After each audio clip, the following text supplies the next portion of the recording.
Assalamualaikum warahmatullahi wabarakatuh. Halo Sobat Setiap Fakta Kehidupan. Tidak lupa kami sampaikan salam sehat, salam sejahtera, semoga tercurah segala bentuk kebaikan dan juga kita semua dalam lindungannya.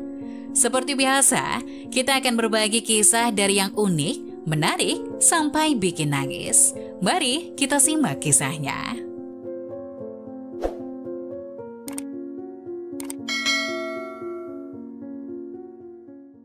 Suamiku selingkuh dan menceraikan aku.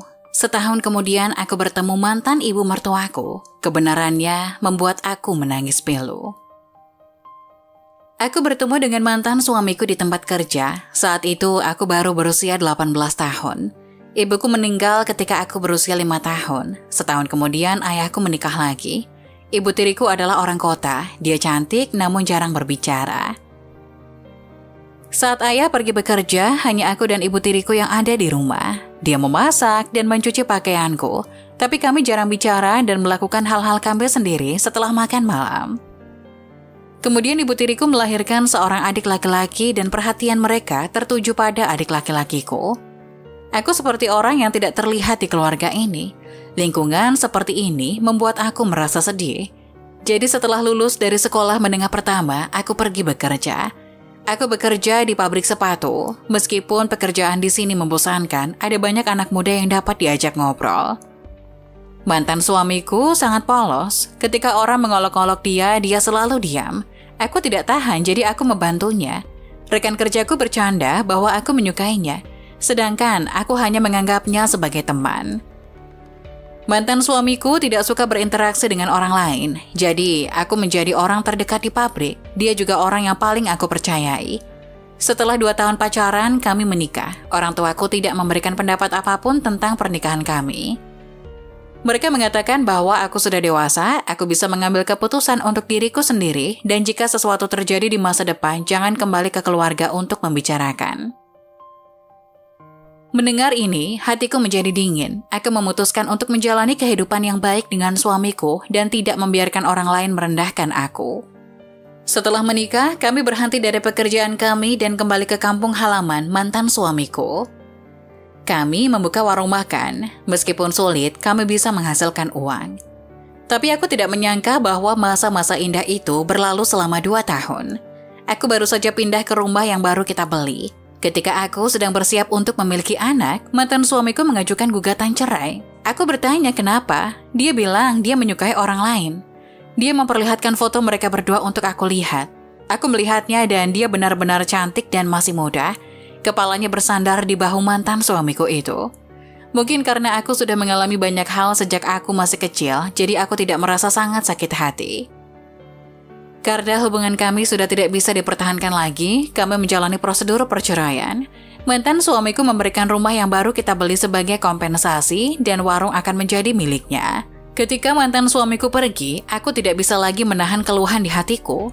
Aku menangis, aku tidak bisa memahaminya. Hubungan 5 tahun itu hilang dalam sekejap. Setelah bercerai, aku menemukan pekerjaan baru. Fokus hidupku adalah pekerjaan saya.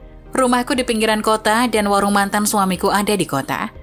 Sejak aku bercerai, aku tidak pernah berjalan di jalan yang menuju ke toko mantan suamiku. Aku sengaja menghindarinya dan tidak ingin bertemu dengannya lagi. Aku pikir dia pasti sangat senang dengan kekasih barunya. Tanpa diduga, setahun kemudian, aku bertemu dengan mantan ibu mertuaku di supermarket yang menghancurkan apa yang saya pikirkan selama ini. Hari itu aku sedang berbelanja di supermarket terdekat dan aku selalu merasa ada sepasang mata yang melihat ke arahku. Ketika aku menoleh ke belakang, ternyata mantan ibu mertuaku yang sudah setahun tidak aku lihat. Aku selalu memiliki hubungan yang baik dengannya. Dia juga sudah tahu apa yang terjadi pada diriku ketika aku masih kecil. Dia memperlakukan aku seperti anak perempuan dan aku sangat berbakti padanya. Sudah lama aku tidak melihatnya. Ibu mertuaku tampak jauh lebih tua, kakinya bahkan dalam keadaan yang lebih buruk dan sangat lambat. Mantan ibu mertuaku menangis dan dia memegang tanganku, tidak ingin melepaskannya untuk waktu yang lama. Pada akhirnya aku tidak bisa menahan diri dan bertanya tentang kabar mantan suamiku. Ibu mertuaku menghela napas ringan, dia mengatakan bahwa mantan suamiku tidak cukup beruntung untuk tinggal bersama aku seumur hidup. Dia meninggal setengah tahun setelah perceraian. Aku hampir tidak bisa mempercayai telingaku. Jadi aku bertanya lagi pada mantan ibu mertuaku apa yang terjadi. Ternyata mantan suamiku telah meminta seseorang untuk mengambil foto itu. Saat itu, mantan suamiku selalu merasakan pusing. Dia takut aku khawatir. Dia tidak berani memberitahu aku hasil pemeriksaan dokter. Jadi dia berbohong agar tidak membebani hidupku.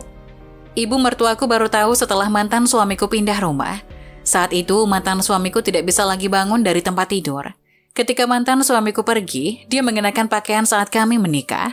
Setelah mendengarkan kata-kata ibu mertuaku, aku memeluk ibu mertuaku dan menangis.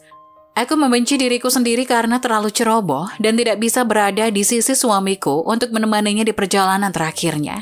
Aku menggandeng tangan ibu mertuaku dan bergegas pulang. Aku memutuskan untuk membantu mantan suamiku dengan mengurus kewajibanku yang belum terpenuhi dan mengurus kehidupan ibu mertuaku di masa depan. Nah, bagaimana menurut kalian? Jangan lupa tulis pendapat kalian di kolom komentar ya. Wassalamualaikum warahmatullahi wabarakatuh.